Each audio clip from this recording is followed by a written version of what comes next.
Welcome back to Andersen Acres. Today we're taking a trip halfway across the world, at least in spirit, to meet one of the most elegant, productive, and frankly, fancy goats you've probably never heard of, the Beetal. Yes, it sounds like beetle. Very, very similar. You can be forgiven for pronouncing it that way. You emphasize the first syllable, not the last, so it's beetle, not beetle. But either way, it's an adorable, beautiful, shiny coated goat.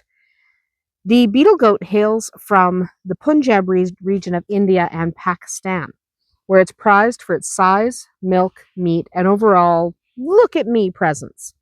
So grab your coffee, settle in, and let's talk about what makes this breed such a standout in the goat world. If you were to line up goats from around the world, the beetle would probably be the one turning heads at the end of the row.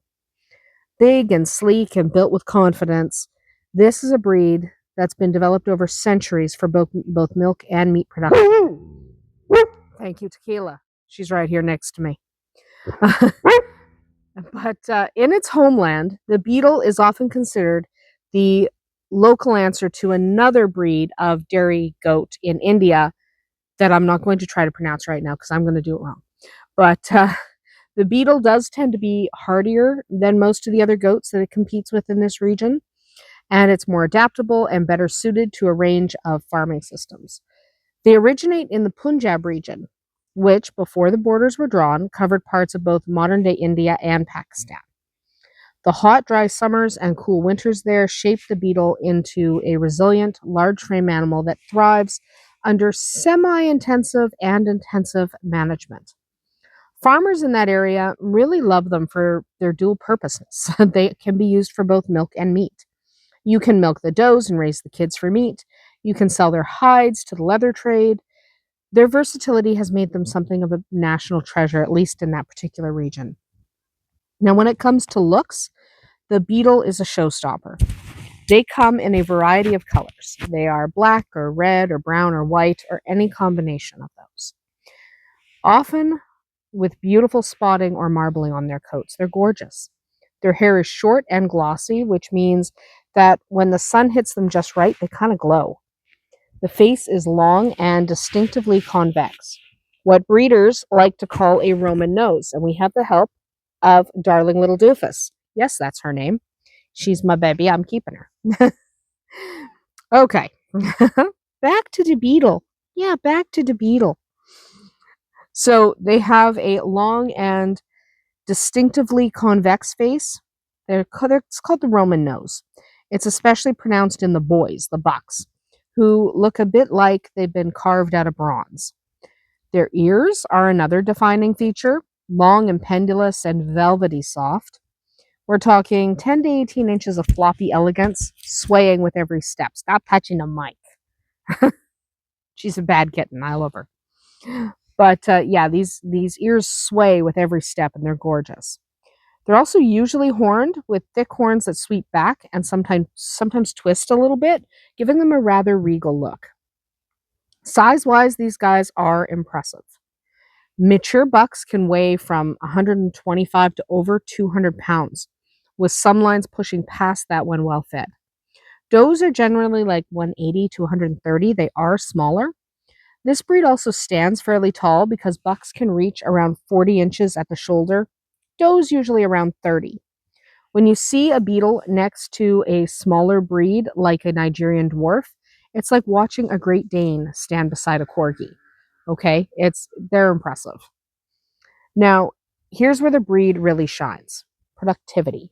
The beetle, their does especially, are known for their excellent milk yields. So, if you want good milk, these are possibly the guide for you. A good beetle can produce 1.5 to 3 liters of milk per day, with a lactation period averaging 5 to 6 months, which is not bad. The milk itself tends to have a nice butterfat content, which makes it rich, creamy, and perfect for making your ghees and your yogurts and all the staples of the region. That's part of why they've been so valued for generations. But don't be fooled into thinking that they're just dairy goats with fancy ears. Beetles are also raised for meat, and they grow fast. The kids put on weight quickly, making them profitable for both small and commercial operations. Their carcass yield is high, with good muscle distribution and minimal fat waste. Basically, if you're raising goats for dual purposes, this breed earns its keep twice over. Their hides are another bonus, fine-grained and supple and perfect for leather goods like gloves and shoes. In some parts of India, beetle skins are considered premium material, contributing to the breed's economic value. So between milk and meat and leather, you've got a really great goat worth the investment. Now let's talk temperament. Beetle goats are known for being alert, curious, and generally pretty friendly. They're intelligent animals, sometimes too intelligent, so you'll want to make sure your fencing is up to the task. If there's a latch, they're going to find it. If there's a gate that's almost closed, they're going to open it. They're explorers by nature, and they do tend to do fairly well when given some room to move and browse. Does are generally maternal and calm. They make good mamas, though like any large breed, they do need confident handling because they can be a little standoffish when annoyed. They're a big goat. They're not little, they're big. When it comes to breeding, beetle does are fairly prolific. The average kidding rate is 1.5 to 2 kids per pregnancy, and they tend to be pretty good moms. They reach breeding age around 17 months, give or take, and they maintain pretty good fertility, even under less than ideal conditions. Their adaptability has made them popular for crossbreeding, especially in tropical and subtropical regions. In fact, in several countries, beetle bucks are used to upgrade your local goat populations, adding size, milk yield, and generally overall vigor. They're well suited to the semi-arid climate of Punjab, but that does mean they prefer warmth. They don't do great in cold climates. They can tolerate cooler weather if they're kept dry and out of the wind, but they're not built for our frigid Canadian winters. They would not thrive here. So if you ever find yourself tempted to import a pair to the Canadian prairies, you'd better have a good insulated barn, and you better have a heater in there, and you better have a plan for keeping those long ears from freezing. They do not do well in the cold. That said, they're otherwise pretty hardy, resistant to many local diseases, adaptable to many areas and free and feeds.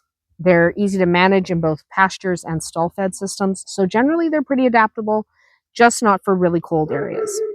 They do appreciate a balanced diet rich in protein if you're aiming for peak milk production, but nothing unusual compared to other dairy goats. Their overall maintenance level is moderate. Because of their size, they do eat more than a smaller breed, and the kitten's grabbing the mic, sorry, and the goat is eating my arm. It's fine. We're not going to worry about it. But they kind of have a moderate maintenance level, the beetle goat. Because of their size, they eat more than the little guys, yes, but they pay it back in output. Grooming is fairly minimal because their sleek coats stay fairly clean on their own. They're also surprisingly calm for their stature, making them easier to handle than you might expect. In fact, many owners describe them as gentle giants. Beetle goats have been so influential that they've contributed genetics to multiple improved breeds across Asia and Africa. Their combination of good looks and solid production has made them a favorite for crossbreeding programs seeking better milkers in hot climates. They're basically the goat version of a celebrity cameo, showing up in other bloodlines to make things just a little more impressive. Now, if we're being realistic, you're not really going to find beetle goats grazing many pastures in North America. They are rare outside their native region, mostly because of import restrictions and the challenge of adapting them to cooler climates. But they're gaining interest among global breeders who want to diversify their own herds and tap into their genetic strengths. Some dairy goat enthusiasts have even compared their milk flavor to that of Nubians, sweet, rich, and perfect for small batch cheese making. So there's definitely a lot of interest in these guys. And here's a fun fact. While the beetle shares a lot of ancestry with the Nubian, it actually predates it. The British developed the Anglo-Nubian breeds when crossing Indian and African goats with local stock, and the beetle was one of their primary Indian ancestors. So in a way, you could say the beetle is part of the Nubian's family tree, the elegant elder cousin, if you will. As for management, they respond well to good care, clean housing, parasite control, and consistent feeding. Nothing exotic, just steady, attentive husbandry. The payoff is in their performance.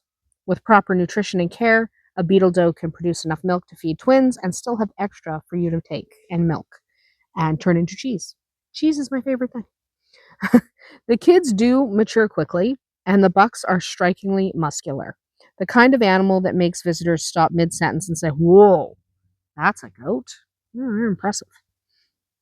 So, to sum it all up, the beetle goat is a big, bold, beautiful, and productive breed. It's the sort of breed that makes sense for warm climates where farmers want milk and meat without having to choose one over the other. Excellent dual and even triple purpose breed. They're living proof that form and function can go hand in hand, or in this case, hoof and hoof. That's about it for us here today at Andersen Acres. Drop a comment below and let me know what your favorite dual purpose goat breed is, or if you've ever seen a beetle in person. I'd love to hear about it. We'll see you tomorrow.